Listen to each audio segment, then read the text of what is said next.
I've been threatening to not prepare a lesson and just start talking from the lyrics of the song.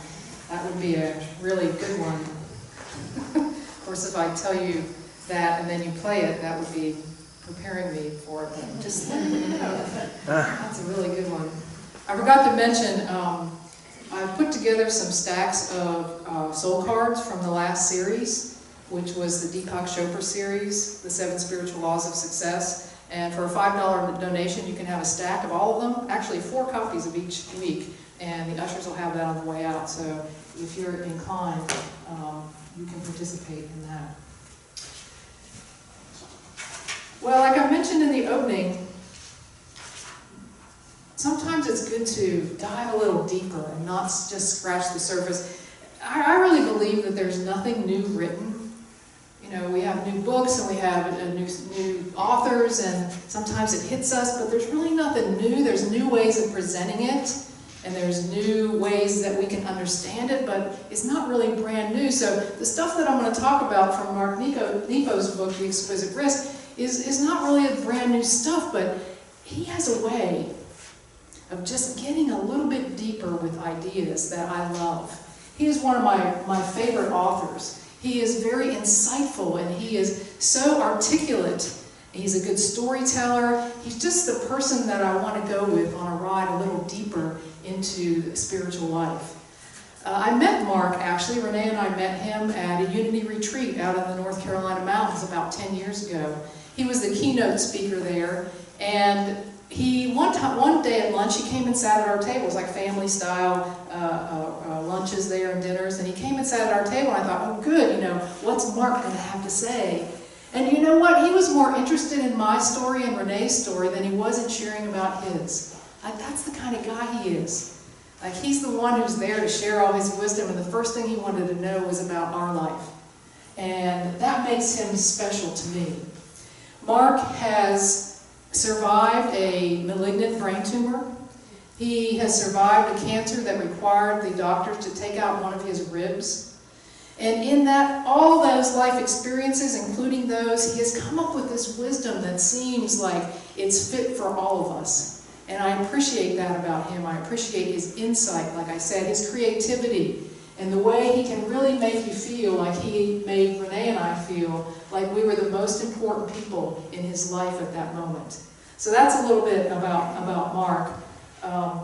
So let's dive a little deeper, huh? Let's start off with this. This is actually a poem he uses from a gentleman by the name of William Stafford. There's a thread you follow. It goes among things that change, but it doesn't change. People wonder about what you are pursuing. You have to explain about the thread. But it is hard for others to see. While you hold it, you can't get lost. Tragedies happen, people get hurt or die, and you suffer and get old. Nothing you do can stop time's unfolding. You don't ever let go of the thread. So Mark starts off this chapter by saying, well, I wonder what the thread is, right? What is he talking about? I mean, did you have an idea, or are you confused as I was when I first read that? What is the thread? What could the thread be? What could be the thing that I can rely on all the time, every day in my life? And here's what Mark came up with, which I think is exquisite. He says, the thread is things as they are. Every time I said that to myself as I prepared this lesson, I had this screeching record moment, like here we are going down this nice thing. What do you mean the thread is things as they are? It's like, really? That's it? Things as they are? Things as they are. That's the thread. Do you know we all have that in common? Every day and every moment, the thread that runs through our lives is things as they are. Things as they are. And holding on to things as they are is really immersing ourselves in life, right there. It's immersing ourselves in whatever it is. And let me tell you, my friends, sometimes it is the hardest work you will ever do, to be present to that thread of things as they are, especially when there's a lot of pain, when we're experiencing loss. I mean, that's tough to do. It's the greatest work we'll do. And the thing as it is, that is the thread that moves through our life. Sometimes it's joyous, sometimes it's laughter, but we've got to realize that it's that thread that moves, and it does move, maybe back and forth between pain and joy. So one way to keep a hold of the thread is to stop comparing it to different times in our lives. Well, it was a really good year. Well, it was a really bad year. Maybe it was an awful day. You know, we tend to compare things. But one way to really be present to things as they are is to not judge it as good or bad. When I was thinking about that, this book sits on my side table, and this book is the perfect illustration, I think, of not judging things as they are. It's a children's book by Dr. Seuss called My Many Colored Days. And I want to read it to you, because the wisdom in here, meant for very small children, is the wisdom maybe that will help us understand this idea.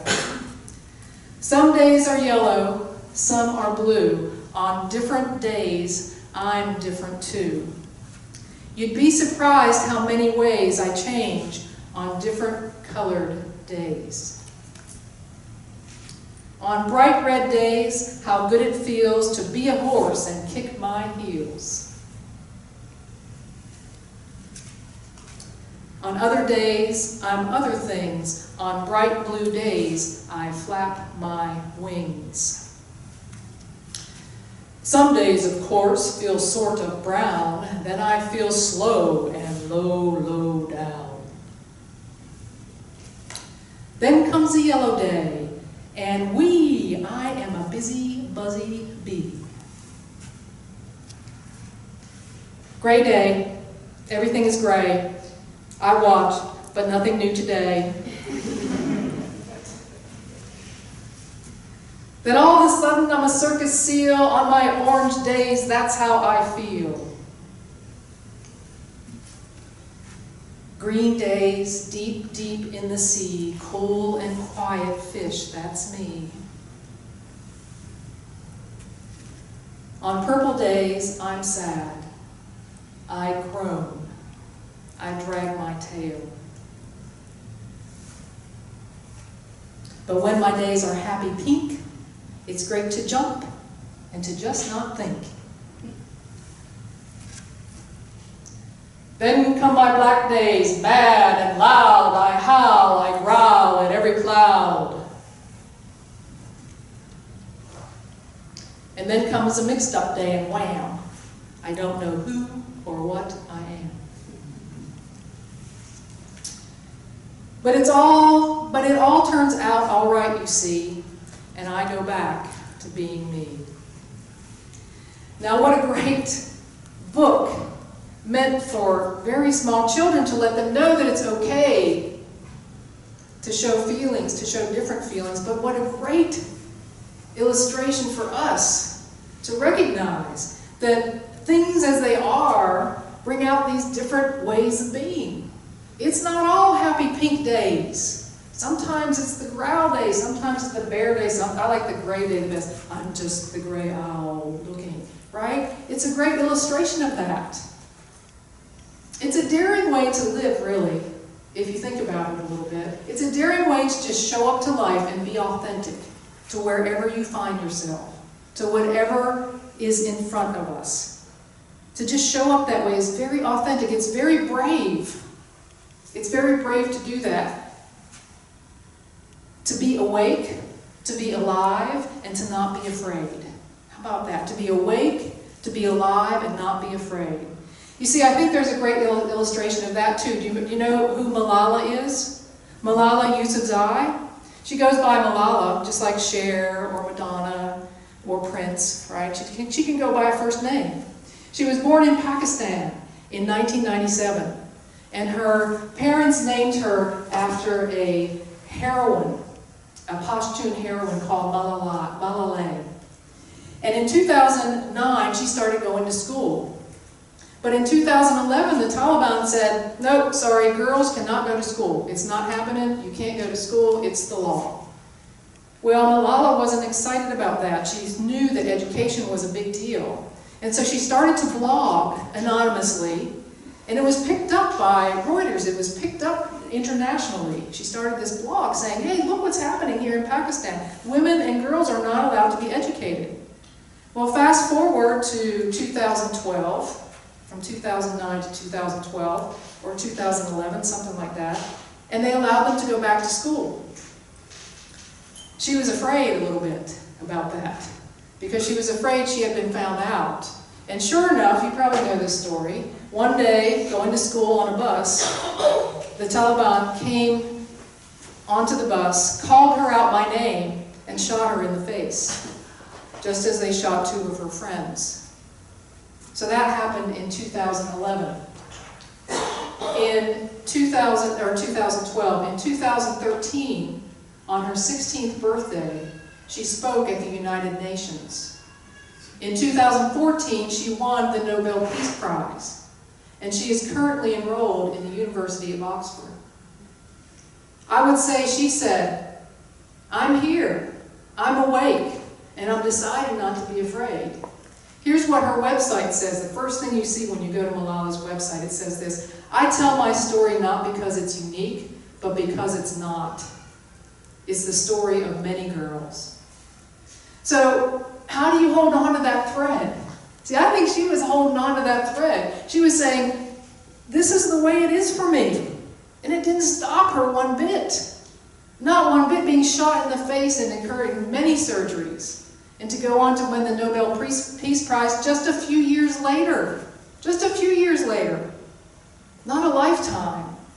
But she was willing to hold that thread. So how do we hold on to that thread? How do we hold on to that thread? Well, and the biggest part is, how do we not get lost? Because Malala didn't get lost in it, did she? She didn't let it take her off course. So how do we do that? Well, one of the things that Mark talks about is this. Listen to this, because it's real important. And we do it all the time. He says, stop turning one thing into another. Stop turning one thing into another. We know this from Spiritual Soul Center through our mantra that says, leave everything as it is and rest your weary mind. Remember that? We use that a lot here. Leave everything as it is and rest your weary mind. Stop turning something into something else. Well, what's that mean exactly? Well, let me read you this. Here's how Mark describes it. He says, when we stray from peace and from the truth of things as they are, it is often because we have been busy turning one thing into another into our minds and hearts. So, when you're tired and confused, slow down and rest. When you lose your grasp of the whole, be quiet and stop turning. When you are drowning in your own pain, stop stirring up the water so you can see the bottom. Let me say that again. When you are drowning in your own pain, stop stirring up the water so you can see the bottom. Stop turning pain into fear. Stop turning the unknown into a practice ground for worry. Stop turning gestures of doubt or love into measurements of your own worth. While we are blessed with consciousness, we often work it like ants, furiously moving things around in our minds, constantly turning one thing into another, never resting, never giving ourselves the chance to settle into the raw beauty of things as they are. Does any of that sound familiar? Constantly turning something into something else in our mind. You know, if we are to hold on to the thread, if we are to be present with things that they are, we've got to decide to stop doing that. We've got to decide that it does us no good to turn one thing into another thing. Because we have this amazing ability, don't we, to make up stories. Oh, we can make up the stories. You know, Renee wasn't able to send an email this morning. The first time, the whole time she's been gone, that I didn't get an email from her. And the last email I got from her said this: I'm not feeling very good. I think I might have a low-grade fever. I'm going to take some drug and go to bed. And I'm like, okay, that's the first thing. So I could make up some stories today if I chose to about that, couldn't I? But I'm getting this lesson ready and I'm reading this stuff and saying, are you crazy? I don't have to make up that story. The story I made up was she has many people around her and she's going to be home tomorrow and all is well. Right? So I'm not so stressed about it as I could have been. Here's another example that Mark has in his book. He says, a very simple, if painful example is when, having offered our heart to someone, we can't bear the weight for that treasured response. And so we turn the silence into our worst fear or best hope and never give things as they are the time to show their truth. Isn't that right? Remember, oh, I love you, waiting for that I love you back, or whatever it is, fill in the blank there, waiting for that other person, waiting for just a clue. And if they don't give us a clue, we want to fill in the blanks. We want to fill in the blanks. Mark says, you know what? Life takes time to live. Life takes time to unfold its more poignant truths. It takes time for that to happen. You know, when I had my hip surgery almost it'll be 2 years ago in October, and for a long time, I was chasing getting better. It wasn't getting better, it was painful, so I was chasing it. This is the other piece, you know, just chasing it. We tell stories and we chase things. I was chasing a way to feel better. I was like, darn it, you know, I'm young, I should be able to recover from this. And I told myself this whole story, and I went here for massage, and I went here for acupuncture, and I went over here for this, and I started my therapist with this. And, oh my gosh, I chased it. I chased it until I finally decided, you know what? That's not really the way to get to where I want to be. And so I stopped. I stopped chasing it. And just about a month or so ago, I was at the Thalian Hall, went to see the movie about Ruth Bader Ginsburg. Have any of you seen it? Oh, what a person she is to be inspired by. And who walks in but Mary Lewis? Mary Lewis walks in, she's with her neighbors, and they sit down and we start talking, and somehow we got on the topic of post-surgical pain. I can't know how that happened. Do you? I don't know how that happened. But just so happened, her neighbor who was sitting next to her and I were talking, and I said, well, I'm dealing with some of that right now. And she said to me, listen, here's the person you should go see, and you will not be disappointed. And don't you know, I've started some physical therapy with this person. After holding all that tension about wanting to get better, the physical therapist is guiding me into releasing some tension in my own body. I'm like, yeah, there's something there about being present to what is. It is for me. Life takes time to live. It takes time to unfold its more lasting truths. Not my time, but life's time. So how do we do this? How can we begin to put this in practice in our life? Because I'm a big believer, you know, if you just talk about it and then you walk out and say, oh, that was good, you know, that's all right. But how do we put it into practice? Well, one of the things that I'll encourage you to do, number one, is when you're dealing with pain, when you're dealing with loss, when you're dealing with laughter and joy, either one, don't deny it. Don't deny it. It is things as they are. And some of them are painful. Some of them are difficult. Some of them last longer than you want them to last. And that's okay. Don't pretend it isn't there. Don't go out with your friends and pretend like you're happy when you're not. Maybe stay home and be with yourself for a while. Maybe let them know. But don't pretend and try to hide things. That doesn't work, do you know? That doesn't work. And being in joy, be in joy. Here's the thing. Pause.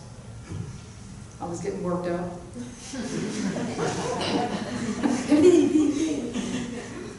It's okay to have fun. It's okay to be in joy. Even with all the sorrow in the world, when you are in joy, when you are in laughter, you are helping the vibration of the universe. So don't feel guilty about that either. You know, denial takes you right away from things as they are. It takes you let loose of that thread and you fall away, and that's when you get lost, my friends. That's when you get lost. The other thing is we don't have to indulge it either. We don't have to make the current things as they are the picture poster for my entire life. We don't have to make it that. It's not. We don't have to indulge it. We don't have to pretend that, well, this is how it is and oh, woe is me. This is the picture of my whole life. No, it isn't. It's just the thing as it is at that point in time. That's all it is. So we don't have to indulge it either. You need to give yourself permission to just hold on to the thread, whatever it is, to not make up stories, to be close to what is. Well, I was thinking of a couple other examples in my life of people who are doing this and who I've been aware have done this. And one is a coaching client of mine. Her name is Karen. And we started coaching together in 2007.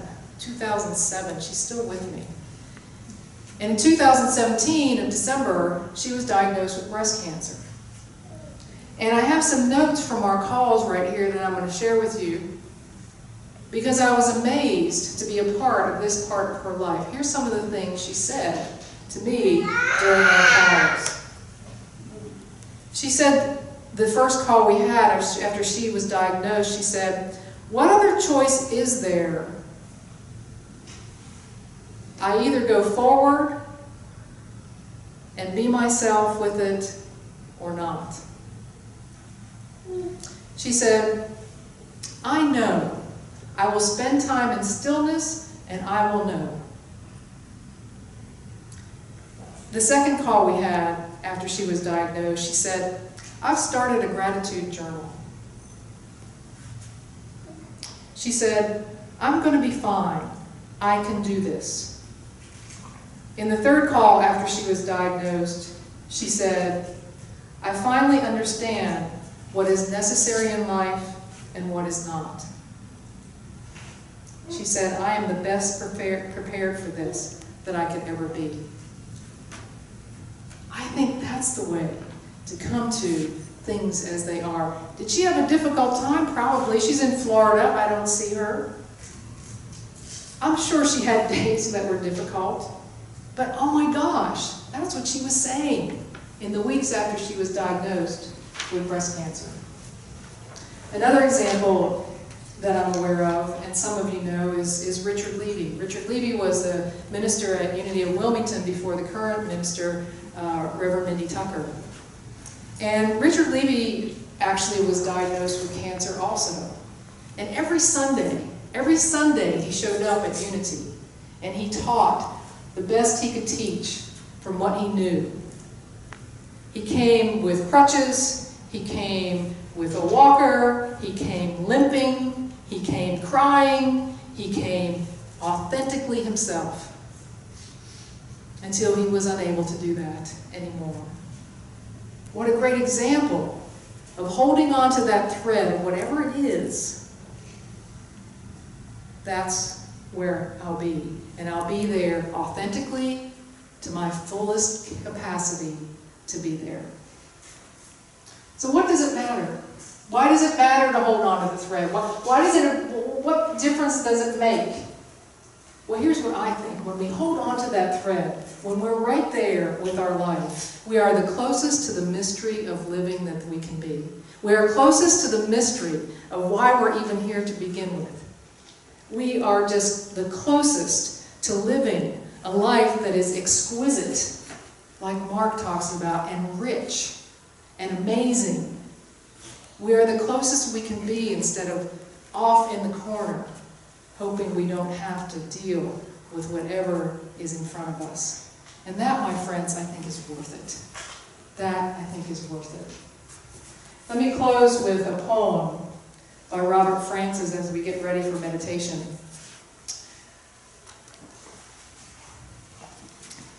This poem encourages us to be awake and alive and present. Listen to these words. This poem is called Summons. Keep me from going to sleep too soon. Or if I go to sleep too soon, come wake me up. Come any hour of the night.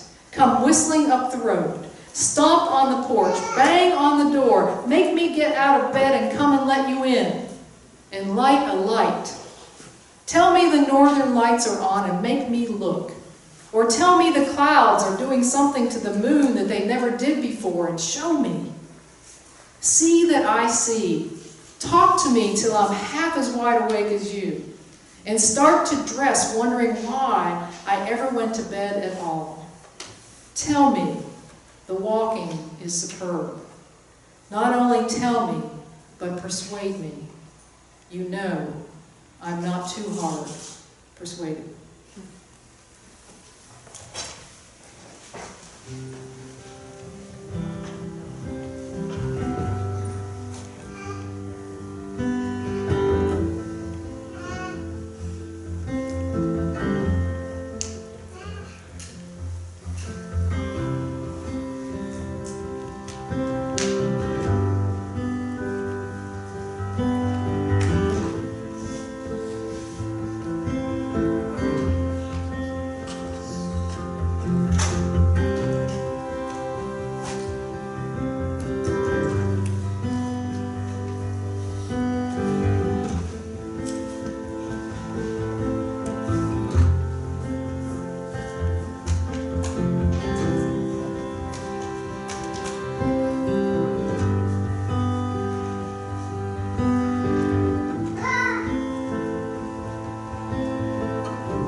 Till I'm gone away. This is what I say, this is what I say. Till I'm gone